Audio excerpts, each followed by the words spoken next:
ሰላም ጤና ይስጥልን ተመልካቾቻችን። በአማራ ክልል የሚካሄደው ጦርነት በዛሬው ዕለት በተለያዩ አካባቢዎች ተጠናክሮ ቀጥሏል። የአማራ ክልል ምስለኔ አስተዳደር በጦርነት ውስጥ መሆኑን በይፋ ዛሬ አስታውቋል። የአማራ ክልል ሰላምና ጸጥታ ቢሮ ባወጣው መግለጫ ጦርነት ውስጥ ነን፣ ጽንፈኛ ኃይል ብሎ የሚጠራው የፋኖችን ቡድን ለኤርትራና ለህወሓት የሚላላክ በማለት የምንዋጋው ከወያኔና ከሻቢያ ጋር በመሆኑ ህዝቡ ከጎናችን ይሰለፍ ሲል የአማራ ክልል ሰላምና ጸጥታ ቢሮ ባወጣው መግለጫ አስታውቋል። ውጊያዎቹ በየአቅጣጫው እየተካሄዱ ነው። አብዛኛው የጎንደር ቀጠና በፋኖች እጅ ገብቷል። የአብይ አህመድ ሰራዊት ወደ ዞን ከተሞች እየተሰባሰበ ቢሆንም ዘግይተው የሚወጡ መረጃዎች እንደሚያመለክቱ ከዞን ከተሞችም እየለቀቁ ወደ ደብረ ታቦር ጎንደር ከተማ እየተሰባሰቡ ነው። በሰሜን ሸዋ ያለው ሁኔታ እየተቀየረ ነው። የአገዛዙ ሰራዊት ለማጥቃት ሄዶ ኪሳራ ተከናንቦ ተመልሷል። በወቅታዊው የአማራ ክልል የህልውና ተጋድሎ ዙሪያ የዘውትር ተሳታፊያችን መስመር ላይ ሆኖ መረጃዎችን ያቀብለናል። ወደ አንተ አልፋለሁ። አውደ ውጊያዎች እንዴት ናቸው ትላንትናና ዛሬ? መሳይ አመሰግናለሁ። እንግዲህ በታምረኛው የአማራ ፋኖ ብሔራዊ ንቅናቄ ገና ከተመሰረተ አንድ ወር እንኳን ሳይሞላው የመከላከያ ሰራዊቱንና በአጠቃላይ የአማራ ክልል ምስለኔ አስተዳደር ታጣቂ በድምሩ አድማ ብተና፣ ሚኒሻ፣ ፖሊስ የብልጽግና አመራር የተባለ መሳሪያ ይዞ ውጊያ ላይ ያለ የሰላም አስከባሪ ኃይል የሚባል በየወረዳው ተሰግስጎ የሚገኝ አጠቃላይ መሳሪያ ያነገበ ለአገዛዙ ያደረን ኃይል አፈራርሰውታል። ከዚህ ቀደም እንግዲህ ለበርካታ ዓመታት የብልጽግና የአማራ ምስለኔ አስተዳደር ከመከላከያ ጫንቃ ላይ ባንቀልባ ታዝሎ ረጅም ጊዜ እንደ ህፃን ልጅ ታዝሎ በዞረበት እየዞረ በሚተኛበት እየተኛ በሚያድርበት እያደረ የሚበላውን እየበላ በምሽግ ተቀምጦ ህዝቡን ረስቶ ራሱን ለማዳን ከፍተኛ ጥረት ሲያደርግ ነበር። አሁን መከላከያ ከጎንደር በተለይ በዋናነት ከደቡብ ጎንደር ወጥቶ ወደ ወልቃይት፣ ወደ ሰቆጣ፣ በርገሌ አካባቢ እንዲሁም ወደ ኤርትራና ትግራይ ድንበሮች አካባቢ መከላከያ ሰራዊቱ ገና በተንቀሳቀሰ በሰዓታት ልዩነት በርካታ የብልጽግና አመራር ከሚኒሻ ከአድማ ብተናና ከፖሊስ ኃይል ጋር በመሆን ሽሽት ወደ ደብረ ታቦር ከተማ፣ ሽሽት ወደ ባህር ዳር ከተማ፣ ሽሽት የመከላከያ ለቋቸው ከሄደባቸው አካባቢ እየጠፋ ወደ ሰላም ቀጠና ወደሚባሉት ወይም የፋኖ ኃይሎች ወዳልደረሱበት ቦታ ጋቢ እየለበሰ የጎጃም አዘነ እየለበሰ ራሱን እየደበቀ ገበሬ አስመስሎ እየጠፋ እንደሚገኝና የፋኖ ኃይሎች ግን በተለያየ አቅጣጫ በተለይ ከደቡብ ጎንደር ከተማ በሚወጡ አራት ዋና ዋና መንገዶችን ጥርቅም አድርገው ዘግተው በአራቱም ጎዳና ላይ ጠፍቶ ሲሄድ የሚገኝ ብልጽግና በበርካታ ቁጥር እየተያዘ እንደሆነ ነው መረጃዎች የሚያመላክቱት። በተለይ በትናንትናው ዕለት ጠዋት የጀመረ የአራቱ የላይ ጋይንት ወረዳ ነፋስ መውጫ ከተማ ላይ በአራት አቅጣጫ በከተማዋን በመክበብ ባደረጉት ውጊያ በርካታ የአገዛዙ ጦር ጨምሮ ተንጠባጥቦ የቀረ የአገዛዙ የመከላከያ ጦርን ጨምሮ በርካታ የአድማ ብተና ኃይል ተገሏል፣ እጅ ሰጥቷል፣ ቆስሏል፣ ተማርኳል። ከ130 በላይ ክላሽ ነው የተማረከው። አድማ ብተናና ሚኒሻ እውነት ለመናገር አልቋል ማለት ይቻላል። ንፋስ መውጫ ከተማ ላይ ከተማዋን በአብዛኛው በፋኖ ቁጥጥር ስር ውስጥ ገብታ ነበር ትናንትና። ዛሬ አልፎ መጣው እንግዲህ ጉና በየምድር ጋሳይን ጨምሮ ጉና በየምድር የሚባለው ወረዳ ክምር ድንጋይ ከተማን መጣው ተቆጣጥረዋል። እሱን አልፈው ደግሞ አሁን ደብረ ታቦር ከተማን በከበባ ውስጥ እንደምትገኝና በርካታ የሚኒሻና የብልጽግና አመራር የአድማ ብተና ኃይሎች ድረሱልን እባካችሁ እያሉ እንደሚገኙ ነው መረጃዎች እያመላከቱ የሚገኙት። እንግዲህ በደቡብ ጎንደር ደብረ ታቦር ዙሪያ ኪዳነ ምሕረት አካባቢ ማለትም ጎንደር መውጫ ዛሬ ጠዋት ጀምሮ ከባድ ውጊያ እየተደረገ ሲሆን በተለይ በደረ ሐሙሲት አልፎ በአንበሳሜና በሐሙሲት መሃል የፋኖ ኃይሎች ቆርጠው በመምጣት በዚህ አካባቢ የሚገኘውን ጦር በመምታት ወደ ደብረ ታቦር ከደብረ ታቦር ተነስቶ ወደ ወረታ ለማምለጥ እንዲሁም በሌላ አቅጣጫ በሐሙሲት በኩል አድርጎ ወደ ባህር ዳር ለመሸሽ የሚያደርጉትን እንቅስቃሴ ለመግታት ከተማዎችን ጥርቅም አድርገው በመዝጋት ውጊያ ከፍተው መንገዶችን ተቆጣጥረው ይገኛሉ። በአጠቃላይ በዞኑ ከወረታ በስተቀር ሁሉም የዞኑ ወረዳዎች በፋኖ ቁጥጥር ውስጥ ገብተዋል። እንግዲህ በርካታው ተማርኳል። 3 ወታደራዊ ተሽከርካሪ ከያዛቸው የወታደራዊ ቁሳቁሶችና ወታደሮች ተደምስሰው ሙሉ በሙሉ ወታደራዊ ተተኳሽ መሳሪያዎችን በቁጥጥራቸው ስር ማስገባታቸውን በአንድ ወረዳ ብቻ እንኳን በአንድ ወረዳ በተደረገ ውጊያ ብሬን 13 ብሬን፣ ስናይፐር 11፣ ክላሽ 373፣ አብራራው የሚባል 8፣ ኤስኬኤስ የሚባል 6 የመከላከያ ምርኮኛ 337 የመከላከያ ምርኮኛ እንዲሁም አድማ ብተና ከ178 በላይ ሚኒሻ 50 የብልጽግና አመራር የወረዳ የዞን የብልጽግና አመራር ጠፍቶ ወደ ባህር ዳር ሊሄድ ሲል ወደ ደብረ ታቦር ከተማ ሊገባ ሲል 14 የብልጽግና አመራር ተማርኳል። የተፈቱ እስረኞችም አሉ። በተለይ በንፋስ መውጫ ከተማ በጣሊያን ጊዜ የተሰራው የኢትዮጵያ አርበኞችን ሲታፈኑበትና ሲገደሉበት ሲረሸኑበት ስቃይ ሲያዩበት ሲገረፉበት የነበረው በጣም ጠንካራ የሆነ የማረሚያ ቤትን ሰብሮ በመግባት 225 የሚሆኑ የፋኖ ቤተሰቦችን ከእስር ቤት አስፈትተዋል። እንግዲህ በርካታ ተሽከርካሪዎች ማርከዋል። ፓትሮሎቹ ሙሉ ተተኳሾችን እንደያዙ መማረክ መቻላቸውን ነው መረጃዎች የሚያመላክቱት። እንግዲህ በደቡብ ጎንደር እየተካሄደ ያለው አጠቃላይ እንቅስቃሴ ደብረታቦር ከተማ አሁን በጣም ከፍተኛ ጭንቅ ውስጥ ገብታለች። ወደ ጎንደር መውጫ የሚባለው ኪዳነ ምሕረት አካባቢ ተብሎ የሚጠቀሰው አካባቢ እንዲሁም ወደ እብናትና አርባያ መውጫ መንገድ እንዲሁም ወደ ስማዳና እስቴ መውጫ መንገድ እንዲሁም ወደ ጋይንት መውጫ ወይም ወደ ክምር ድንጋይ መውጫ 4 የመውጫ በሮችን የፋኖ ኃይሎች ቀድመው በመያዝ በደብረታቦር ከተማ ላይ ሚኒሻው ከፍተኛ የሆነ ምሽግ ቆፈራ ላይ ነው የሚገኘው። ይሄንን ያደረገበት ደግሞ በዋናነት ከባህር ዳር ከተማ ሸሽተው የገቡ የዞኑ አመራሮች በተለይ በዋናነት የዞኑ ተወላጅ የሆነው የብልጽግና ፓርቲ ቀንደኛ ደጋፊ የሆነውና የክልሉ ብልጽግና ፓርቲ ጽሕፈት ቤት ኃላፊ የሆነው ይርጋ ሲሳይ ስልክ እየደወለ ለሚኒሻ አመራሮቹ መከላከያ በገፍ ወደ ደብረታቦር እየመጣላችሁ ነው፣ በተለይ በዋናነት ከደቡብ ክልል ተነስቶ አዲስ አበባን አቆራርጦ ፍኖተ ሰላም ደርሷል፣ ቡሬ ደርሷል፣ መራይ ደርሷል፣ አሁን ባህር ዳር እየተጠጋ ነው በማለት ከዛ ድረስ እናንተ እየተዋጋችሁ ጠብቁ በማለት እርስ በርሳቸው እንዲጨራረሱ ለማድረግ ከፍተኛ ጥረት እየተደረገ ነው። አሁንም ውጊያዎቹ በጣም በከፍተኛ ደረጃ ተጠናክረው የቀጠሉበት ሁኔታ ነው የሚገኘው። የደቡብ ጎንደር አጠቃላይ ሁኔታን በተመለከተ ደብረታቦር ከተማ በማንኛውም ሰዓት የፋኖ ኃይሎች ሊገቡ እንደሚችሉ፣ ነገር ግን እስካሁን ድረስ ከተማዋን ያልገቡት በከተማዋ የመኖሪያ መንደሮች ላይ የሚኒሻ ኃይሉ የአድማ ብተና ኃይሉ ከፍተኛ የሆነ ምሽግ እየቆፈረ በከተማ ላይ የሲቪሎች እንዲገደሉ ለማድረግ ሆን ብሎ በከተሞች ላይ ምሽግ ቆፍሮ በጎዳናዎች ላይ ምሽግ ቆፍሮ የተቀመጠ መሆኑና ከተማዋ ምንም አይነት የትራንስፖርት እንቅስቃሴ የማይደረግባት የሰው እንቅስቃሴ የሌለባት ሚኒሾችም ራሱ እርስ በርሳቸው ከጋይንት የመጣው ከስማዳና እስቴ ከመጣው ጋር የማይተዋወቅ ከአለምበር ከምትባለው ከተማ ላይ የመጣውም እንዲሁ ሌሎችን የማያውቅ መሆኑ እርስ በርሳቸው ጥርጣሬ ውስጥ እየገቡ እንደሚገኙና በርካታ የሚኒሻ ኃይል ግን ከደብረታቦር ከተማ ከመግባታቸው ሸሽተው ከመግባታቸው በፊት በፋኖ ኃይሎች የተማረኩ መሆኑና አብዛኛው ደግሞ በፈቃደኝነት እጁን የሰጠ መሆኑን፣ ነገር ግን የደቡብ ጎንደር አጠቃላይ ዞን እኛ የብልጽግና አመራሮች ከፍተኛ የሆነ የፖለቲካ ስራ ሰርተን የፋኖ ኃይሎችን በትነናቸዋል፣ አድክመናቸዋል። ከእንግዲህ በኋላ በአድማ ብተናና በክልሉ በዞኑ ታጣቂዎች ዞኑን መቆጣጠር እንችላለን የሚለው ግምገማ የተሳሳተ ግምገማ መሆኑን ይጥቀን አይደለም። 1 ሰዓት ሳይውል ሳያድር የፋኖ ኃይሎች ወረዳዎችን ሙሉ በሙሉ ሲቆጣጠሩ የብልጽግና አመራር ድረሱልን መከላከያ እባካችሁ ኑ ሊጨርሱ ነው በማለት በተማጽኖ ላይ እንደሚገኙና ነገር ግን ይሄንን የተገነዘበው የታጣቂው የሚኒሻ ኃይል የአድማ ብተና ኃይል በገፍ እየጠፋ ከዚህ ጠገገት እየጠፋ የፋኖ ኃይሎችን እጅ እየሰጠና እየተቀላቀለ እንደሚገኝ ነው መረጃዎች የሚያመላክቱት። እንዲሁም በተለያዩ አካባቢዎች አሁንም ውጊያዎች ተጠናክረው የቀጠሉበት ሁኔታ አለ። በተለይ አርማጭሆ መኮይ ከምትባል ከተማ ላይ የፋኖ ኃይሎች የሁለቱ እዞች የተውጣጡ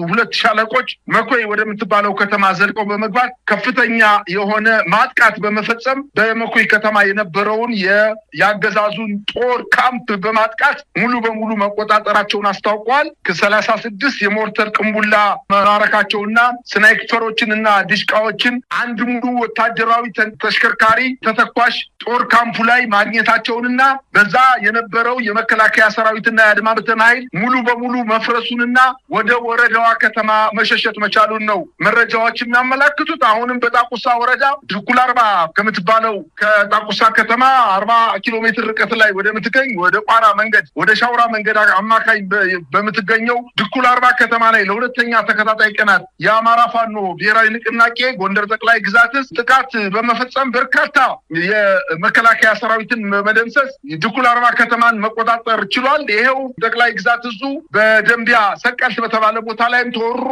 ሌላ ሻለቃ በመምጣት ሰቀልት ከተማን እንዲሁም ጨውድባንና ጫንድባ የሚባሉ የጣቁሳና የጭልጋው ወረዳ አዋሳኝ ቀበሌዎች ከተሞችን መቆጣጠራቸውን አስታውቀዋል። ደብረታቦር ግን ከተማው ጭንቅ ውስጥ መግባቷንና ዛሬ እነሱ በከተማዋ ላይ ከፍተኛ ጭንቀት ውስጥ መግባታቸውን በተለይ ማህደረ ማርያም፣ ብናት መውጫ፣ አለምበር፣ ጋሳይ፣ ጎንደር መውጫ ተቆጣጥረው ከፍተኛ የሆነ ድብታና ጭንቀት ውስጥ መግባቷን ከተማዋን ለማወቅ ተችሏል። እንግዲህ የብልጽግና አመራርና ሚኒሻ ነፋስ መውጫ ወረዳ እና መካነ ኢየሱስ ከተሞች ላይ በመሰባሰብ ራሱን ለመከላከል ሙከራ ያደረገ ቢሆንም በተለይ በዋናነት የታች ጋይንት፣ የላይ ጋይንትና የጉና ወረዳ አመራሮች ሚኒሻና አድማ ብተና ኃይሎች ንፋስ መውጫ ላይ ተሰብስበው ነበረ።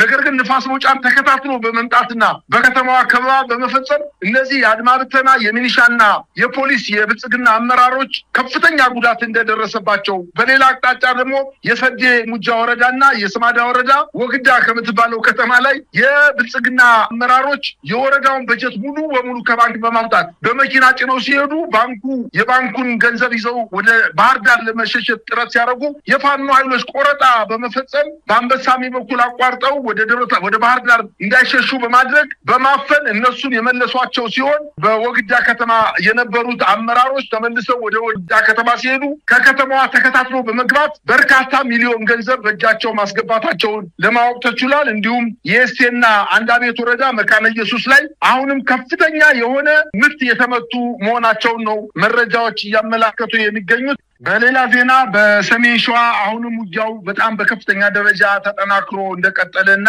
በተለይ በመኩይና ጣርማ በር ተብሎ በሚጠቀሱ ከተሞች ላይ የፋኖ ኃይሎች ወደ ከተማዋ ዘቀው በመግባት በወታደራዊ ካምፑ ላይ ጥቃት በመፈጸም በርካታ የአገዛዙ ጦር መደምሰስ መቻላቸውን፣ በሌላ ዜና ደግሞ በቤንሻንጉል ጉሙዝ ክልል ፓዊ መንደር 24 ተብሎ በሚጠቀሰው የአገዛዙ ጦር ካምፕ ላይ ጥቃት ከትናንት ወዲያ በፈጸሙት ከባድ ጉዳት እንደደረሰባቸውና በተደረገው ውጊያ 3 ብሬን 55 ክላሽ 4 የቃታ መሳሪያ 6 ኤስኬስ በርካታ ተተኳሽ መማረካቸውን አስታውቀዋል። በአጠቃላይ በአማራ ክልል ከፍተኛ ጦርነት እየተደረገ ሲሆን የአገዛዙ ጦር ሙሉ በሙሉ እየሸሸ ወደ አንድ አካባቢ እየተሰባሰበ እንደሆነ፣ በሰሜን ሸዋ እንዲሁ የኔትወርክ ዘግቶ የአማራ ፋኖ ብሔራዊ ንቅናቄ አመራሮችን ለመምታት እና የሰራዊቱን ለመበታተን ከፍተኛ ወታደራዊ ዘመቻ ያደረገ ቢሆንም ተመቶ ከበርካታ አካባቢዎች በተለይ ከጦር ቀጠናዎቹ እየሸሸ ወደ ከተማ ወደ ነበሩት የጦር ካምፖች ላይ የተሰባሰበ እንደሆነና በዛሬው ዕለት በበርካታ ቦታዎች ላይ ተቋርጦ የነበረው የኔትወርክ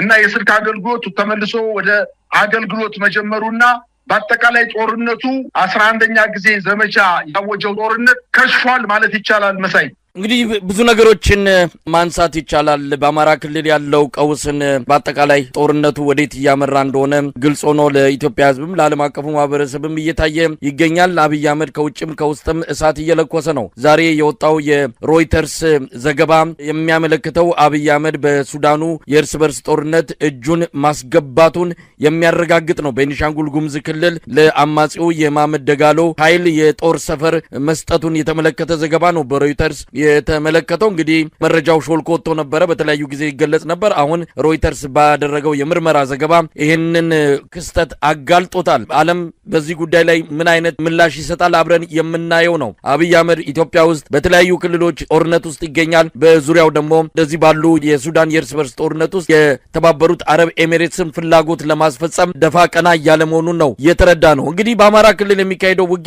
ለአብይ አህመድ ወሽመጥ የሚቆርጥ ሆኖበታል። ሰራዊቱ ወደ አንድ ማዕከል መሰባሰቡ ብቻ ሳይሆን በመላ ሀገሪቱ በተለያዩ ቦታዎች የሚገኙትን ኃይሉን በሙሉ አሰባስቦ ወደ ሰሜን አቅጣጫ እያጓጓዘ እንዳለ መረጃዎች ከምስል ጋር ተደግፈው እየመጡ ይገኛሉ። ሀገሪቱን ወደ ሙሉ ጦርነት ሊያስገባት በቋፍ ላይ ይገኛል። እንግዲህ ጦርነቱ ከተጀመረ 4 አይነት ጦርነት እንደሚሆን ይጠበቃል። ከፋኖ ጋር፣ ከኤርትራ ጋር፣ ከህወሓትና በሱዳን እጁን ያስገባበት ጦርነት። ምናልባት ሶማሊያም ይህን አጋጣሚ ተጠቅማ በአብይ አህመድ አገዛዝ ላይ ተጽዕኖ ለመፍጠር የምትጠቀመው ነገር ካለ የሚታይ ይሆናል። ሰውየው አገሪቱን ወደ አጠቃላይ ውድቀት ውስጥ እየከተታት እንዳለ ለኢትዮጵያውያን በግልጽ እየታየ ይገኛል። ይገኛል። እስቲ የአማራ ክልል ምስለኔ አስተዳደር የሰጠው መግለጫ ደግሞ እንመልከት። መግለጫው ባጭሩ ሲቀመጥ የአማራ ክልል ሰላምና ጸጥታ ቢሮ እንግዲህ ኦፊሻል የሆነው ይፋዊ የሆነውን ድረገጹ ላይ የተገኘ መረጃ ነው። መግለጫውን በአጭሩ አስቀምጦታል። እየተዋጋን ያለነው ከመንገድ ጠራጊው ጽንፈኛ ፋኖ ማለት ነው ጽንፈኛ ጋር ብቻ ሳይሆን ከወያኔና ሻቢያ ጋር መሆኑን ህዝባችን እውነታውን ማወቅ ይኖርበታል። አሁን በአማራ ክልልም ሆነ በመላው ኢትዮጵያ ውስጥ የሚካሄዱ ግጭቶች አመራር የሚሰጣቸውና ሎጂስቲክ የሚቀርብላቸው ከመቀሌና አስመራ መሆኑን ህዝባችን ማወቅ አለበት። ወልቃይት ጠለምትና ራያን ለመውረር የቋመጠው ቡድን ለውስጥ ባንዳው ጽንፈኛ ኃይል የተሰጠው ተልዕኮ ከውስጥ ግጭት በመፍጠር ወደ ድንበር የሚሄደው የመከላከያ ሰራዊትን በየዞኑና ወረዳው ተወጥሮ እንዲቆይ በማድረግ ያለምንም ከልካይ ወልቃይት ጠለምትና ራያን መቆጣጠር ነው። ስለሆነም የምናካሄደው ውጊያ ከላኪዎቹ ታሪካዊ ጠላቶቻችንና ከተላላኪው የውስጥ ባንዳና ጽንፈኛ ኃይል ጋር መሆኑን መላው ህዝባችን አውቆ አካባቢውን በንቃት መጠበቅና በራስ አቅም የህግ በላይነትን ማስከበር ይገባል። ሰራዊታችን ዛሬም እንደትናንቱ በተጠንቀቅ ድንበራችንን እየጠበቀ ይገኛል የሚል መግለጫ ነው ያወጣው የአማራ ክልል ምስለኔ አስተዳደር ሰላምና ጸጥታ ቢሮ። ብዙ ጥያቄዎችን ያስነሳል። በዋናነት በይፋ ክልሉ ጦርነት ውስጥ መሆኑን አብይ አህመድ በብልጭልጭ ሪዞርቶችና የኮሪደር መልኮች የኢትዮጵያን ገጽታ ለመሸፈን ይሞክራል። ነገር ግን የማይደበቅበት ሸፍነው የማይዘልቁት ግዙፍ የሆነ አደጋ እየመጣ ነው። ከወዲሁ የክልሉ መንግስት አምኗል። የሚቀረው የፌዴራል መንግስቱ ነው። ለማንኛውም ምን ማለት ይቻላል በመግለጫው መሳይ የአማራ ክልል ምስለኔ አስተዳደር ለአማራ ክልል 60 ሚሊዮን ለሚገመት የአማራ ክልል ህዝብ ያላቸውን ንቀት እኮ ነው የሚያሳየው። እውነት ለመናገር ጠፍተዋል፣ የሉም፣ ተበትነዋል ሲሉ አልነበር እንዴ በሚዲያቸው? በቃ ከእንግዲህ በኋላ በአማራ ክልል አንድ ጥይት አይተኮስም፣ ስምምነት አድርገናል፣ የታሰሩትን ይፈታሉ፣ ከእንግዲህ በኋላ ጥይት የሚሰማበት ዘመን አለቀ። እንደ ማስረሻ ሰጤ ሲገቡ እኮ ከበሮ እየተመታ ደስታ እየተገለጸ ነበረ።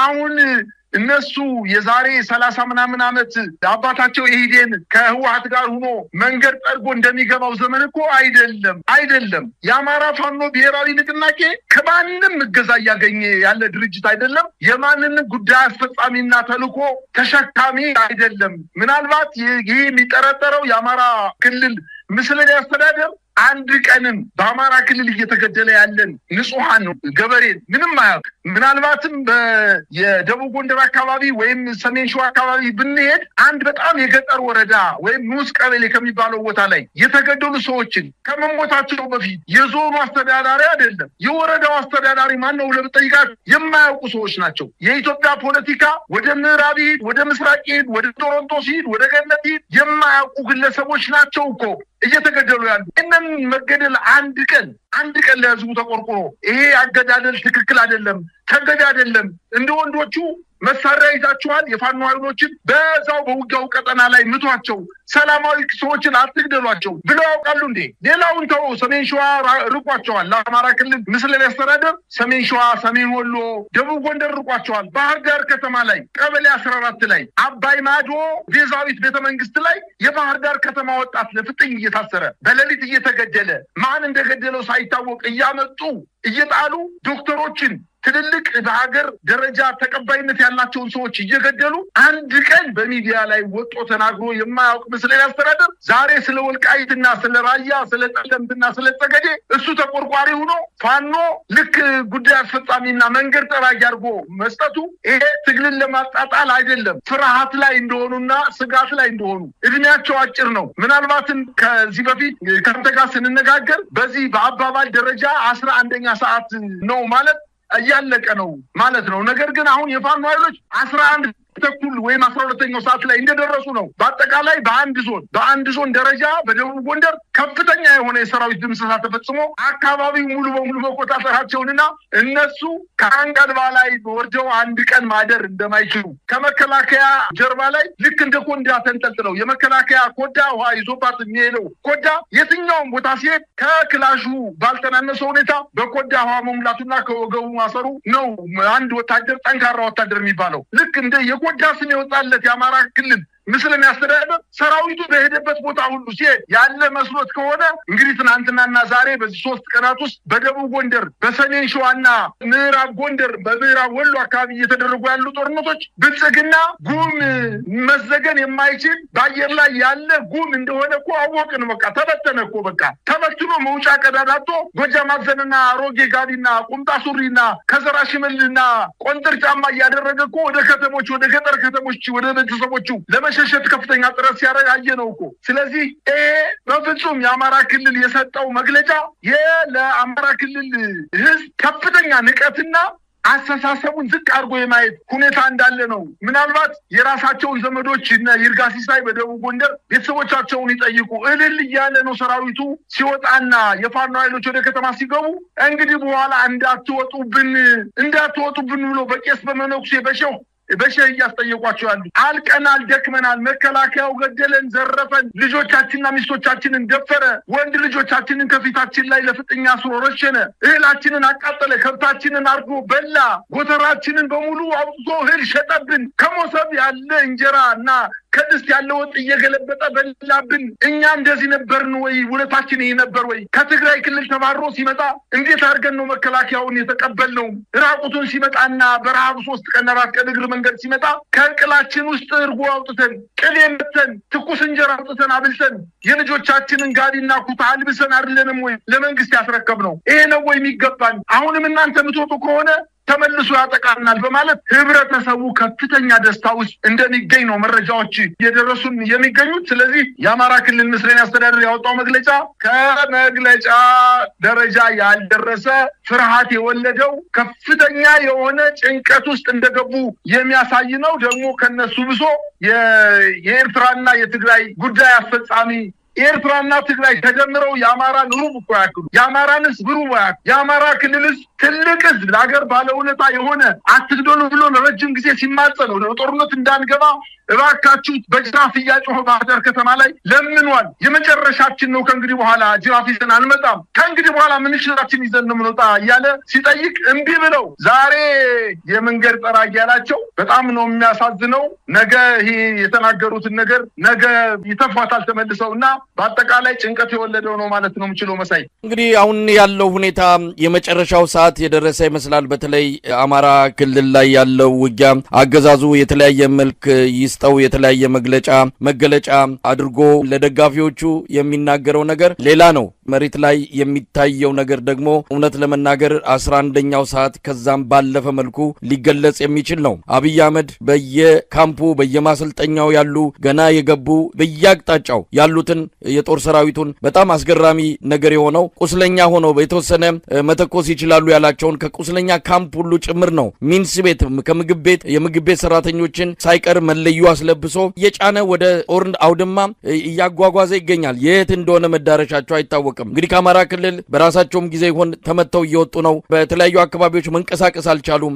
ሰራዊቱ በራሱ እንግዲህ ሁሉንም በአንቶኖቭና በሄሊኮፕተር አጓጉዞ ከጦር አውድማ መውሰድ አይቻልም። ምናልባት ትራንስፖርት መንገዶች በሙሉ ሊዘጉ የሚችሉበት እድል እንዳለ ነው እየተነገረ ያለው። ስለዚህ አጣብቂኝ ውስጥ ገብተዋል። አብይ አህመድ በገዛ እጁ ሀገሪቱን ከፍተኛ የሆነ እልቂት ሊዳርጋት ወደሚችል ጦርነት እያስገባት ነው። ዓለም አቀፉ ማህበረሰብ ድምፁን ማሰማት ጫናውን ማሳደር ይገባዋል። የዚህን ሰውዬ የእብደት ጉዞ በአጭሩ ካልተቋጨ ኢትዮጵያ ብቻ ሳይሆን ቀጠናውም ወደ ለየለት ቀውስ ውስጥ መግባቱ የሚጠበቅ ነው። የዛሬው የሮይተርስ ሪፖርት የሚያሳየውም ይህንኑ ነው። አብይ አህመድ እጁን አስገብተዋል። በሱዳን ጦርነት ላይ ድንበር እየጠበቅን ነው ይላሉ። የትኛውን ድንበር እንደሚጠብቁ እንኳን ህዝብ መግለጽም የሚችሉ አይደሉም። የሚገኙት በአማራ መንደር ነው። የሚገኙት በኦሮሚያ መንደር ነው። ህጻናትን መግደል፣ ሰላማዊ ሰዎችን መረሸን የአብይ አህመድ ሰራዊት መገለጫ ሆኗል። ለማንኛውም እንደማጠቃለያ ምን ማለት ይቻላል? መሳይ ይሄ ስርዓት እኮ በተለይ በዋናነት የሀገሪቱ ቁንጮ የሆነው ጠቅላይ ሚኒስትር አብይ አህመድ ሀገርን እየጠላ ህዝብን መምራት የሚፈልግ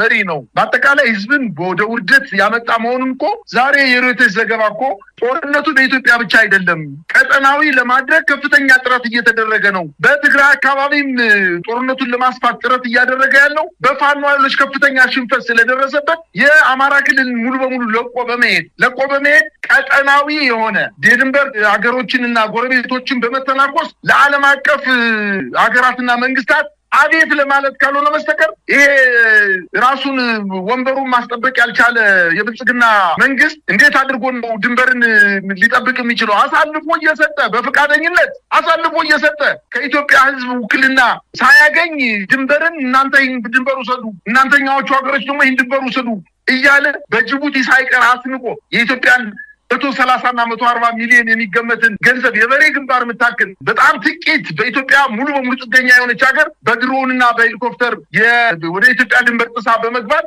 ህዝቦቻችንን እየፈጀ ያለ ጎረቤት ሀገር ታይ ብሎ ማሳረፍ ሳይችል የትኛው ድንበር አስጠባቂ ሆኖ እንደመጣ ሊታወቅ አይችልም። ይሄ በዋናነት ዛሬ ሮይተርስ የተባለው የዓለም አቀፍ የዜና ወኪል የአብይ አህመድ አገዛዝ ቤንሻንጉል ጉሙዝ ክልል መንጌ በተባለ ወረዳ ላይ የሱዳን ፈጥኖ ደራሽ ኃይሎችን ወታደራዊ ስልጠና የሚሰጥበት ማቋቋሚያ ወታደራዊ ጣቢያ ማቋቋሙንና ከ4000 በላይ ወታደሮች የሱዳን ወታደሮች በተለይ የሱዳን ፈጥኖ ደራሽ የሚባሉት አርኤስ የሚባሉት ኃይሎችን ለማሰልጠን ወደ ካምፑ ኃይል ማስገባቱንና አብዛኛዎቹ ደግሞ በሌላ ወገን ደግሞ እዛው ማሰልጠኛ ጣቢያ ላይ በርካታ ኢትዮጵያውያን በዛ ወታደራዊ ማሰልጠኛ በኤሚሬትስ በጀት ስልጠና እየወሰዱ እንደሆነና ምናልባትም የኢትዮጵያ ወጣቶች ወደ ሱዳን የእርስ በርስ ግጭት ውስጥ አስገብቶ አሁንም ግጭቱን ቀጠናዊ ለማድረግ በጣም በከፍተኛ ደረጃ እየጣረ እንደሚገኝ ነው።